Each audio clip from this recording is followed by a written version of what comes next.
Добрый день, друзья! У нас сегодня на обзоре уютный дом-студия. Что это такое? Сейчас расскажу. Пойдем. Итак, возле входной группы мы видим сразу же уютная терраса прекрасная, на которой вечером можно посидеть на классном диване. Все как вы любите. Заходим внутрь. Итак, мы заходим в дом и попадаем в просторную прихожую, кухню, спальню, гостиную в стиле лютый лофт. Смотрите, какой здесь прекрасный кухонный гарнитур. Вот мокрая точка в углу. Отопительный прибор прям по центру, то есть протапливается вся площадь прекрасно. Это спальня, диван с телеком, это, конечно же, гостиная.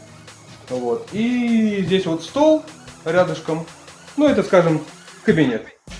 И отличный бонус, если у вас давным-давно эмоциональное выгорание, то по лестнице, ведущей на чердак, можно сразу же скатиться вниз в подвал. Дом-студия, минимализм и комфорт. А это просторный санузел.